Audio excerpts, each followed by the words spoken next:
राजकुमार रौत ने किया बड़ा ऐलान।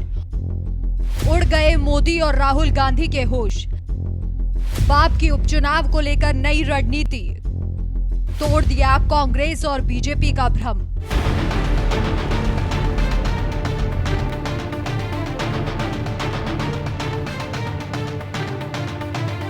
लोकसभा चुनाव के बाद राजस्थान की सियासत से एक ऐसा चमकता सितारा तेजी से उभर रहा है जिसकी चमक ने मोदी और राहुल गांधी दोनों को परेशान कर दिया है।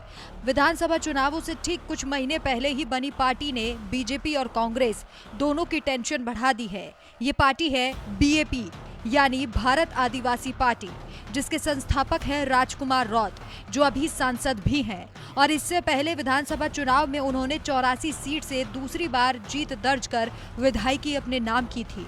वहीं हाल ही के लोकसभा चुनाव में बांसवाड़ा डूंगरपुर से जीतकर रौत साहब सांसद बन गए, जिसके बाद उन्होंने विधायकी से इस्तीफा दे दिया है। गौरतलब है कि लोकसभा चुनाव में कांग्रेस ने बीएपी के साथ मिलकर चुनाव लड़ा था और अब 84 की सीट पर उपचुनाव होगा। खबरें हैं कि इस उपचुनाव में बीएपी अकेली ही मैदान में उतरेगी, यानी वो इंडिया गठबंधन का हिस्सा नहीं होगी। मतलब साफ है कि इस बार 84 में मुकाबला त्रिकोणीय होगा। ये ऐलान खुद राजकुमार रौत ने किया है। डूंगरपुर जिले के 84 विधानसभा सीट पर पिछले 2 चुनावों में भारत आदिवासी पार्टी का कब्जा रहा है। बीएपी के राजकुमार रौत यहां से लगातार दूसरी बार विधायक भी चुने गए थे। बीते चुनाव में राजकुमार रौत ने भाजपा के सुशील कटारा को 70,000 मतों से हराया था। 84 विधानसभा में बाप की स्थिति काफी मजबूत मानी जा रही है। विधायक के उपचुनाव में बीएपी इस सीट पर कब्जा बनाए रखने के लिए पूरी प्लानिंग कर रही है। वहीं बीजेपी भी इस बार बाप के गढ़ को ढहाने का इरादा लेकर मजबूती से चुनावी मैदान में उतरने के मूड में है।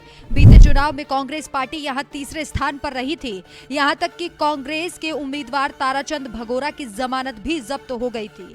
84 सीट पर उपचुनाव के लिए संभावित उम्मीदवारों की अगर बात की जाए तो बीजेपी की तरफ से पूनावाड़ा सरपंच मनोहर लाल डामोर, बड़गामा सरपंच कांतिलाल आहारी, भचड़िया सरपंच गट्टू सिंह डामोर, गंधवा सरपंच ईश्वर विहात और पूर्व प्रधान महेंद्र बड़जोड़ में से कोई एक नाम हो सकता है। वहीं अगर कांग्रेस की तरफ से बात की जाए तो पूर्व प्रधान निमिषा भगौरा, सिमलवाड़ा सरपंच रूपचंद भगौरा, भादर सरपंच विनोद कटारा, कारीलाल भुज और महेंद्र भगौरा में से किसी एक नाम पर पार्टी या आला कमान भरोसा जता सकती है।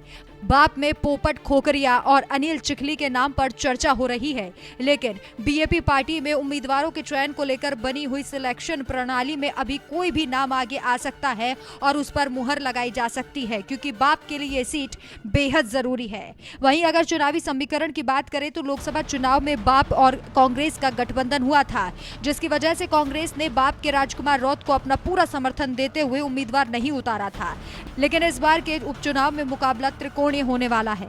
कहा जा रहा है कि बाप अपनी मजबूत सीट पर किसी भी पार्टी से समझौता नहीं करेगी, इसलिए 84 सीट पर उपचुनाव में त्रिकोणीय मुकाबला होने के आसार है। उपचुनाव में भाजपा भी सरकार में होने का फायदा उठाते हुए 84 सीट पर पूरी ताकत लगाने के मूड में है। अब ये तो आने वाला वक्त ही बताएगा कि इस सीट पर बीजेपी, कांग्रेस या बाप आखिर कौन सी पार्टी होती है जो जीत दर्ज कराती है और बाप पार्टी के इस गढ़ को आखिर कौन सी पार्टी भेद पाती है।